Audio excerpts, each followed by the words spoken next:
Nous sommes à la chapelle Saint-Sauveur avec Peggy Viala-Langlois pour l'exposition Au front le soleil, donc à Saint-Malo, qui se déroule jusqu'au 1er mai.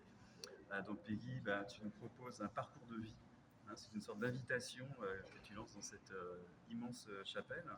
Et il y a tout un tas de toiles. Combien à peu près de dessins Je crois qu'il y a quelque chose comme 70 œuvres. 70 œuvres au total, plus des éditions, une série de dessins qu'on va voir, et qui traitent, on parle d'un parcours de vie parce que ça va de l'enfance, une enfance faussement innocente, une espèce de fête triste où chaque individu se construit sous la contrainte parentale, scolaire, et puis elle va nous amener via un monde imaginaire, peuplé par exemple de chimères, à cette vraie fausse délivrance qu'est le passage à l'âge adulte. Alors, la chimère, je te coupe, mais la chimère, c'est pour rebondir sur cette histoire d'enfance et faire le parallèle entre le monde des contes. Et en fait, peut-être que c'est la question qui est au cœur d'Expo, c'est qu'est-ce qui est réel, qu'est-ce qui n'est pas réel, qu'est-ce qui est imaginaire, qu'est-ce qui n'est pas. Et tout est paradoxal à ce niveau-là, puisqu'on croise. Il y a beaucoup de clins d'œil même dans la disposition où la vie répond à la mort et les choses ricochent. Ouais, il y a effectivement, à travers toutes les toiles, on verra dans le parcours, une espèce de coupé-décalé paradoxal, rendre grave ce qui est censé être léger, notamment l'enfance, magnifier un petit peu les interstices de liberté qui se glissent dans le carcan social et professionnel de l'âge adulte. Et puis ce parcours, on voit bien qu'il est jonché de rites de passage, alors qui parfois tiennent de l'ordalie, c'est-à-dire cette mise à l'épreuve du corps qui peut même être parfois mortelle éventuellement. Et ça s'incarne aussi dans tes techniques. Absolument. Mais c'est bien parce que en fait, l'exposition montre tout un panel de techniques.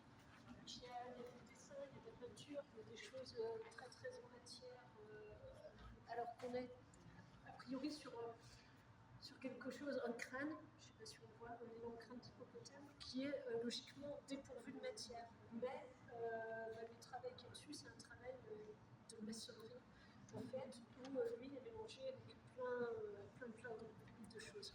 Donc, on revient sur ce que tu disais, sur ces histoires de personnes peut-être de mutilation. Voilà.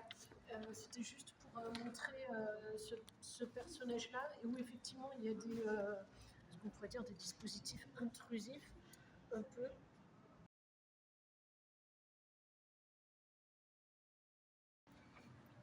Mais au-delà des techniques et puis des formats que tu emploies, il y a la justesse des compositions picturales, le sens du détail signifiant qui caractérise toujours le travail. Par exemple, les enfants aux yeux clos, avec des visages tablés, éventuellement on pourrait dire tuméfiés. Ça suggère autant le bouillonnement intérieur infantile que les normes sociales qui, dans leur brutalité collective, refusent de voir se terminer. Alors il y avait je disais voir se fermer les yeux. Ouais. Tu peux le redire, voir, c'est fermer les yeux. Voir, c'est fermer les yeux. Je vais revenir sur cette série spécifiquement des enfants. En fait, j'ai fait cette série pendant le Covid. J'ai perdu mon papa pendant le Covid, donc déjà j'étais triste, on va pas dire que c'était un moment où j'étais bien. Mais après, je me suis dit, mais finalement, les personnes qui ont le plus souffert de cette situation, c'est les enfants, parce que ils peuvent pas sortir, pas voir leurs amis. C'est quelque chose qui est pas une situation naturelle pour un enfant d'être comme ça dans un truc clos. Je me suis dit, et si ça se trouve, mais personne en fait leur demande comment ça va, juste comment ça va, juste est-ce que tu es bien, comment tu vis. Et j'ai eu l'impression que du coup les yeux sont clos parce que le bouillonnement reste à l'intérieur, les émotions, les sentiments restent enfermés. C'est ce que j'ai voulu exprimer. Et même au niveau technique, le geste, on voit encore le dessin. Donc c'est de la peinture à l'huile, donc habituellement le dessin est complètement recouvert et disparaît. Là on voit encore le dessin, parce qu'en fait à chaque fois que j'appliquais une couche de peinture, je la raclais aussitôt au couteau. Donc il y a en fait plusieurs couches de peinture appliquées, mais qui à chaque fois étaient raclées pour disparaître. Et c'est ce qui crée cette espèce de ce que tu appelles ce côté de tapage. l'expression de Vols, voir c'est fermer les yeux, Vols en tant que pionnier de l'art informel sur l'après-guerre. Je pense que si techniquement, évidemment, tu ne partages pas cet oubli du sujet, du dessin, etc., pour une abstraction totale, mais philosophiquement, il y a des choses qui résonnent. Le constat qu'horreur et beauté se mélangent sans cesse, du bas, et puis ce que tu vas transmettre avec finalement la même magnificence, somptuosité, énergie que les pionniers de l'abstraction lyrique. Et finalement, l'énergie du geste nerveux qu'on va retrouver dans tes toiles exprime bien l'horreur du figé, du définitif, du stable. Et quelque part, comme pour les informels, tout changement pour toi est insaisissable. C'est-à-dire le monde des apparences n'est qu'un leurre. Ce qu'on va retrouver finalement dans les réseaux sociaux dont tu t'inspires comme source finalement de création. On voit beaucoup d'images sur les réseaux sociaux, mais souvent, finalement, on ferme les yeux, on ne s'attache pas au sujet et à ce qu'elle signifie. Donc, toi, tu fais cette démarche de t'arrêter sur finalement le sens et t'exprimer quelque chose. Déjà, je suis donc je suis très sensible, on va dire, au ressenti extérieur. Les réseaux sociaux, oui. Là, cette image particulièrement, je l'ai trouvée sur Facebook. Je suis venue avec un photographe qui s'appelle Laurent Prun et qui a beaucoup travaillé avec Calais. L'image de départ est en noir et blanc. Alors, dès que tu dis les mots Calais réfugié sur les réseaux sociaux, c'est mort. Hein, tu perds des amis à chaque fois. Il n'y a plus personne. Laurent fait un travail formidable. Ça fait un moment que je le suis et il a vraiment un traitement à lui où il s'attache vraiment à l'humanité des gens, à leur sourire, à ce qu'il y a de lumineux chez eux. Et j'ai voulu rendre hommage à son travail et lui faire signe en refaisant le portrait de cet enfant réfugié. L'image de départ était en noir et blanc, je l'ai interprétée en couleur. Et le format, comme tu dis. Ça change tout entre je zappe sur mon réseau social une image de 30 secondes, les réfugiés, les pauvres, je passe à autre chose. Là, c'est non, prends le temps de regarder, de ressentir. Donc, il y a un moment aussi, prendre le temps, et deux, être une présence accompagnante et remettre un coup de projecteur sur ce qui est important. Voilà. Alors, cette série s'appelle Après Affect, hein, c'est le troisième acte de ce premier parcours, finalement, ce parcours de vie, celui de la libération des envies, des désirs, d'épanouissement personnel. Et cette délivrance de l'adulte, tu l'as traduit par des couleurs vives, éclatantes, flashy même, des personnages plus dynamiques, des regards effrontés, à l'opposé de cette justement supposée fête que serait l'enfance et dont les jouets, les autoportraits en clown tristes font figure de réminiscence. Oui, c'est le côté, je me presse de rire de tout, de peur de devoir me pleurer, et c'est le jeu. J'aime bien ce passage qui est adulte, enfance, en fait, mais ça passe toujours par le jeu. Et je veux dire, même sur le traitement, du coup, il y a des parties sur chaque tableau, il y a des parties inachevées, comme si c'était encore en construction. Après, techniquement, il y a, et c'est génial parce que l'histoire de l'art parle de ça, il y a des clins d'œil. Donc là, on voit le geste technique. C'est un clin d'œil à Pollock, évidemment. Donc, pourquoi Pollock? Parce qu'il m'a fallu des années pour comprendre Pollock, finalement. C'est la première fois que j'ai découvert Jackson Pollock, c'était sur un petit reportage RTTV, où je me dis, écoute, c'est bien mignon, mais un enfant de 3 ans ferait pareil, voilà, ça ne me touche pas, voilà. Sauf que le jour où j'ai vu un Pollock en vrai dans un musée, c'était au Guggenheim à Venise, c'était au-delà des mots, parce que je me suis mise devant le tableau et c'est monté d'un coup, j'ai eu de la musique dans la tête et j'ai ressenti, mais super naturellement, la façon dont il avait bougé, pour construire le tableau, exactement le rythme. J'étais lui, quoi. J'étais lui. Bon, je n'avais plus qu'à reprendre mon tableau, partir et rentrer chez moi, et voilà. Et ça n'a pas de prix, en fait. Et voilà, l'histoire de l'art même, permet ça. En fait, l'histoire de l'art, voilà, c'est pas une ligne, ça fait des boucles, ça revient. Et l'art, en général, te permet d'avoir une discussion avec des gens qui sont morts depuis longtemps, mais dont tu peux convoquer la présence et avec qui tu peux échanger. Donc c'est pas simplement quand on voit effectivement le dripping ou les tâches comme ça qui viennent à la fin, il y a à la fois la baisse de tension, mais c'est aussi des clins d'œil à C'est ce aussi moment-là. déclaré. Et il y en a, enfin, dans toute l'exposition, il y en a. Il y a un portrait de Dürer, il y en a un Caravage, il y a un Tintoret caché. Caravage revient plusieurs fois. Mais voilà, il y a plein de clins d'œil. Parce que tu peins à l'huile, qui est une technique qui traditionnellement est plutôt lente, il faut laisser sécher, mais en fait tu peins vite, sous tension. Oui. Et donc à la fin, souvent, effectivement, Le geste s'échappe. Finalement, il y a un moment où tu ne contrôles plus, où le geste s'échappe, au risque que ça aille trop loin et de tout bousiller, peu importe. Mais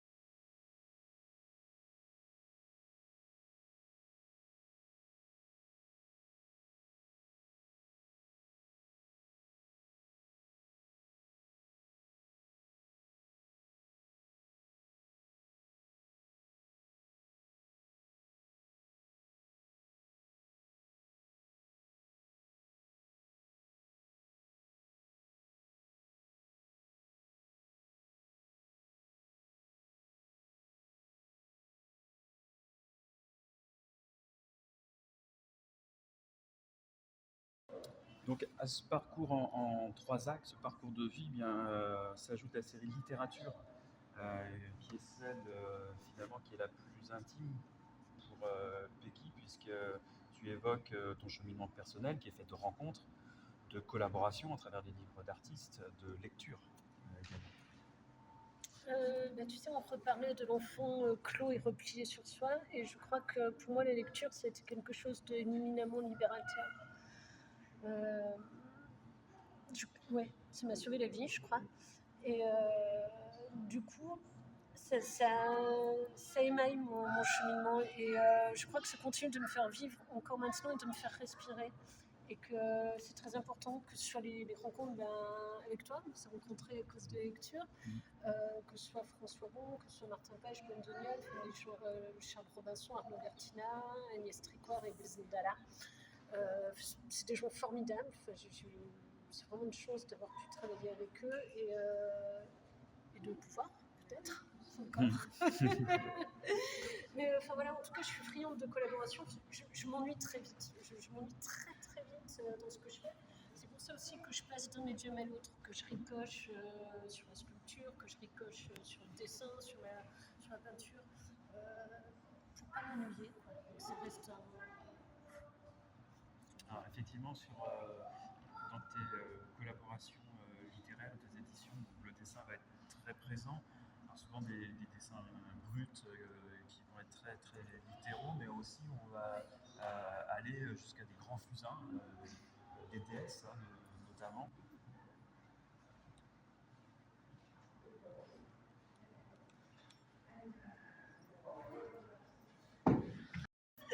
Voilà, ces grands fusains nous renvoient à la mythologie classique, qui est aussi une des premières sources de fascination et de frayeur littéraire, qui alimente les rêves des enfants et aussi les cauchemars. Donc on boucle un petit peu ce parcours avec ces grands dessins.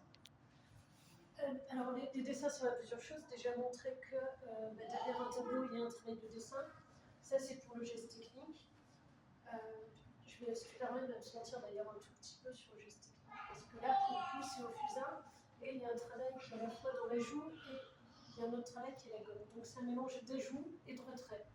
On revient sur cette histoire un peu de paradoxe et de double et de qu'est-ce qu'on garde, qu'est-ce qu'on enlève. On le retrouve d'ailleurs. Ça donne l'impression que je pèse du coq et l'âne, et pourtant c'est lié. On le retrouve dans ce travail-là, qui est un travail de sculpture. Traditionnellement, en sculpture, si on part sur du bronze, on va avoir un travail au départ en cire qui va être moulé, la cire va disparaître, il va nous rester que les preuves en bronze. Mais moi, je trouve ça beau, en fait. Je me suis dit, mais mince, il y a une espèce de chrysalide, en fait, là. Mais c'est vivant, c'est palpitant, et je trouvais ça beau de le garder comme ça. Alors, c'est quelque chose d'éphémère. Et finalement, tu vois, ce côté éphémère, et vivant et qui est de l'ordre de la trace, on retrouve ça aussi dans ce travail de dessin. Donc il sort effectivement du travail de peinture, qui est plus fragile, qui est plus une remise en question, et qui a encore autant des petits fils En fait, c'est comme si, voilà, c'est comme le dernier, et que tu tires sur un fil et tu retrouves quelque chose.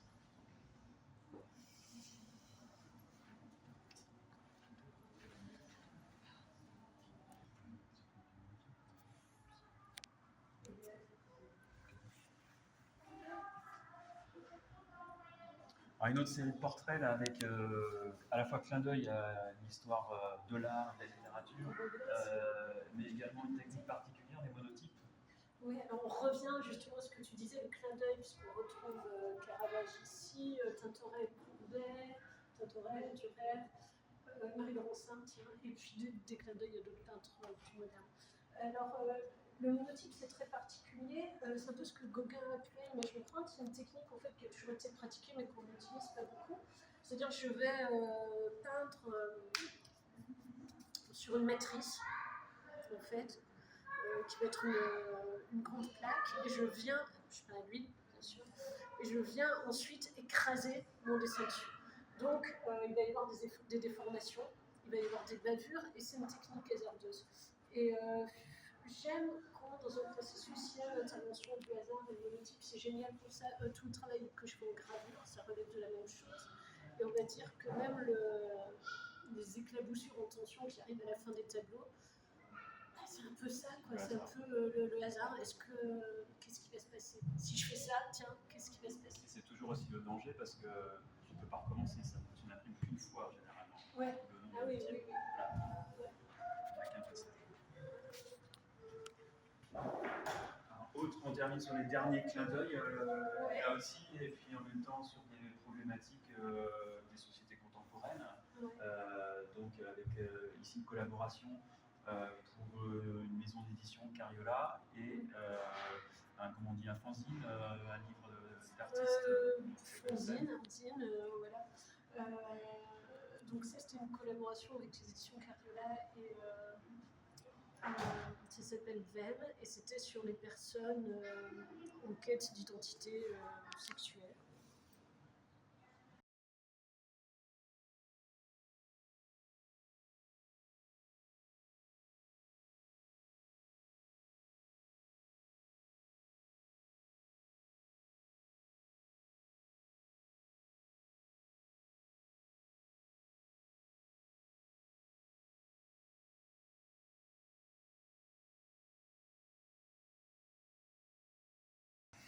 Évidemment, la construction, c'est trois instantanés qui sont à la fois didactiques. Oui, mais vraiment, c'est didactique. C'était fait pour expliquer ma technique. Et c'est ce qu'on disait sur la peinture à l'huile, qui est un médium lent, qui demande des temps de pause. Alors que moi, je fais un fresca et je n'utilise pas. Donc ça, imaginez qu'on a d'abord jour 1, juste le dessin, et petit à petit, le dessin, on voit encore un peu exister ici, mais le dessin est recouvert. Jour 2, on a, et puis voilà, le travail, on va dire, avec les couches qui se superposent, et c'est tout ce travail de superposition, finalement, le jeu des transparences, des glacis est toujours là, qui va donner une densité à la peau et faire exister.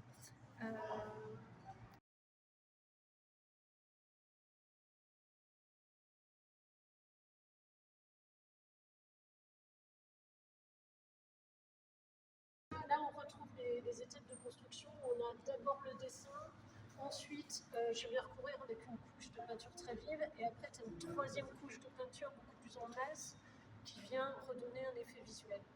Et enfin le dripping. Et après, je me lâche. Après, il y a un truc particulier sur cette chimère. Donc les chimères, c'est un animal mythologique qui évidemment n'existe pas, sauf que celle-ci, c'est une chimère frontière parce qu'elle existe. C'est la reproduction en fait d'une statue en bronze ancienne qui se trouve du côté de Naples et qui est étrusque et qui s'appelle la chimère d'Arezzo. Et c'est elle que j'ai fait sur le tableau. Bon, elle n'est pas exactement comme ça, mais du coup, voilà, c'est une chimère qui existe sans exister. Il y a une modèle réelle. Voilà, on retrouve. C'est toujours cet ancrage dans l'histoire de l'art, finalement, voilà, qui est ta réalité. Ouais. Et avec ses paradoxes.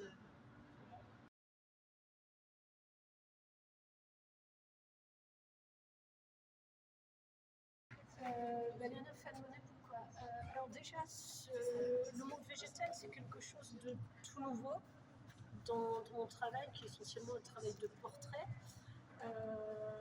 Et là, depuis 2 ans, il y a souvent le végétal qui entre et qui s'invite et qui s'installe. Alors, Léna fait Monet, évidemment, parce que c'était un défi. Donc, comme tout le monde, je suis allée à l'orangerie, j'ai vu la fabuleuse série de Monet. Léna fait un, sauf que j'ai pas aimé. J'ai trouvé ça super chiant. Voilà, mais c'est magnifique, hein, voilà, on va dire c'est magnifique. Pas ceux de l'orangerie en tout cas. C'est un truc qui est resté très vague pour moi. Et de la même manière que j'ai dû voir Pollock pour aimer et comprendre les choses, je me suis dit, tiens, en travaillant, on reprend ce principe des discussions. En travaillant sur Monet, peut-être que tu vas comprendre quelque chose et voir un peu comment, voilà, qu'est-ce qu'il voulait dire, où il voulait aller, quel est le ressenti. Donc quand je fais ça, je suis vraiment, j'ai enlevé mes lunettes. Je suis un très vieil homme qui n'y voit plus rien et qui est en quête de lumière. Parce que voilà, en fait, au bout d'un moment, c'est ce qui m'a fait tilt. Monet est en quête de lumière et j'ai compris. Voilà, j'ai effleuré le truc, franchement, j'ai fait que j'effleurais, après ça a très vite dérivé, parce que moi, mon truc, c'est pas la lumière, c'est le rythme. Donc, très vite, je me suis retrouvée à chercher du rythme, voilà. Et après, je me rends compte qu'il y a des passages en couleur qui sont vraiment beaux. Et là, il y a peut-être 1 ou 2 endroits où je suis pas trop loin dans la traduction du truc. Mais voilà, c'était simplement pour reparler de ce principe Du dialogue aussi avec un du artiste. dialogue, des conversations. Ouais. Merci Peggy. Mais de rien.